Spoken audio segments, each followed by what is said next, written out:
Olá, graça e paz. Seja bem-vindo em nossos devocionais e quero compartilhar uma palavra poderosa no teu coração. Livro de Jó, capítulo de número 5. Isso mesmo, livro de Jó, capítulo 5, versículo de número 17 e 18. Diz assim a palavra do Senhor: Bem-aventurado é o homem a quem Deus disciplina. Não desprezes, pois, a disciplina do Todo-Poderoso, porque ele faz a ferida e ele mesmo a ata. Ele fere e as suas mãos curam. Amém, amados? Ainda ele continua com o seu discurso.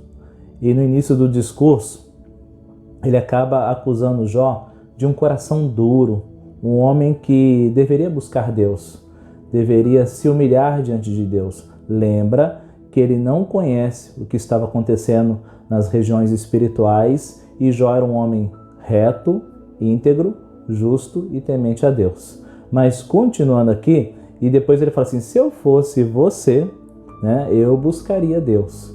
Mas esses dois versículos que eu li para você, podemos tirar grandes lições. Um Deus que ama e que disciplina. Amém? Então nós servimos um Deus que ama e que também disciplina. A questão da disciplina, o sinônimo de disciplina é correção, exortação, e o objetivo da disciplina é o aperfeiçoamento do nosso caráter, do nosso comportamento dentro de casa, na sociedade e principalmente nas questões espirituais da palavra de Deus. No livro de Hebreus capítulo 12, vamos lá comigo, Hebreus capítulo 12, versículo 6 diz assim: Porque o Senhor corrige a quem ama e açoita a todo filho a quem recebe. Meu Deus, agora é forte, né? O Senhor corrige quem ama e açoita. Açoita é isso aqui, ó. A todo filho a quem recebe. Amém? Versículo de número 11. Toda disciplina com efeito no momento não parece ser motivo de alegria, mas de tristeza. Ao depois, entretanto, produz fruto pacífico ao que tem sido por eles exercitado, fruto de justiça. Então veja bem, o nosso Pai é um Deus que ama, mas que corrige os filhos e que disciplina os filhos. Amém, amados? E aí que mora o grande problema. Por quê? Trabalhando com pessoas, o que eu observo é que muitas pessoas, uma grande maioria, tem dificuldade com disciplina, tem dificuldade com a exortação. Você está ali trabalhando, caminhando com a pessoa, e quando você exorta aquela pessoa num erro que ela está cometendo, ela fica com raiva. Por quê? Porque falta inteligência emocional, falta estrutura emocional, provavelmente causado por feridas que estão lá no passado. Então ela se sente reprovada, ela se sente incapaz, ela se sente inferiorizada e repele a disciplina, repele a correção. Costumo ouvir as pessoas falando assim: Deus é amor, Deus é amor. Sim, amados, mas não é um amor irresponsável. É que nem um pai que não corrige o filho, que filho que ele vai se tornar na sociedade? Às vezes eu vejo alguns pais, mimando demais os filhos. Cuidado, filho precisa ouvir não. O não educa os filhos. Sim, os meus filhos eu trabalhei assim. Não.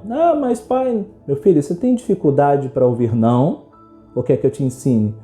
Por quê? Precisa aprender a ouvir os nãos dentro de casa, porque o mundo vai falar alguns nãos. Mas se ele cresceu dentro daquele clima, Ô neném, dodói, papai, bebê. Quando chegar na sociedade lá fora, ele terá muita dificuldade com os não que ele vai ouvir. Então, na nossa cultura, principalmente, eu vejo que é muito difícil trabalhar a disciplina, trabalhar a correção.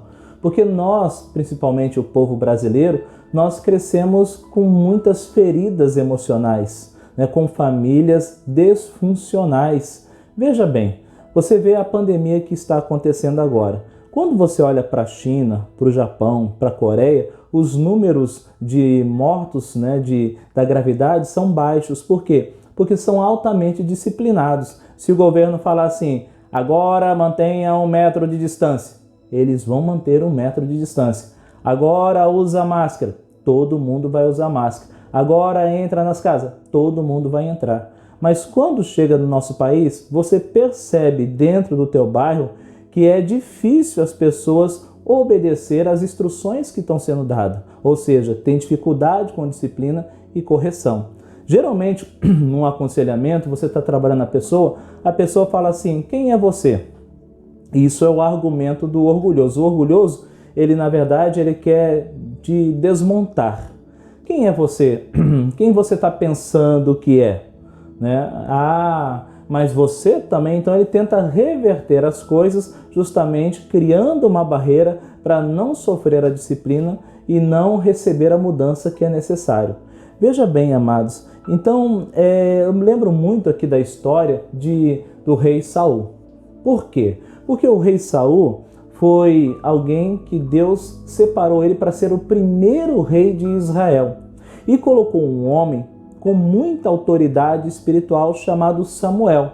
Samuel, além de juiz, era um profeta, um grande homem de Deus, Sentar para ouvir os conselhos e a direção daquele homem, meu filho, isso aí era muito privilégio.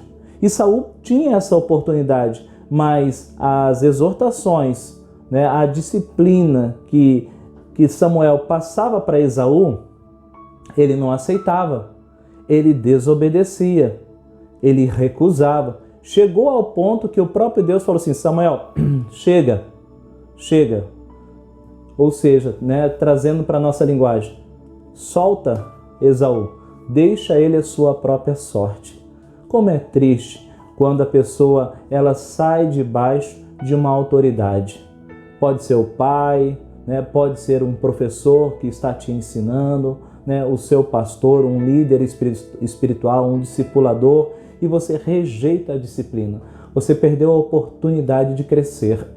Você perdeu a oportunidade de amadurecer e ser levado para um nível mais alto. Por isso que no livro de Tiago declara que os humilhados ele exalta, mas os soberbos ele abate. Todo soberbo tem uma dificuldade enorme com a disciplina. Né? Então o texto está falando que Deus, como Pai, ele disciplina. Deus, como Pai, ele pega a vara. Amém? Então preste atenção. Amor de verdade é aquele que vai te corrigir, é aquele que vai te confrontar, porque ele não quer ver você caindo dentro do buraco. Ele quer ver você crescendo e sendo abençoado. Amém? Que Deus te abençoe e guarde essas palavras no teu coração. Em nome de Jesus.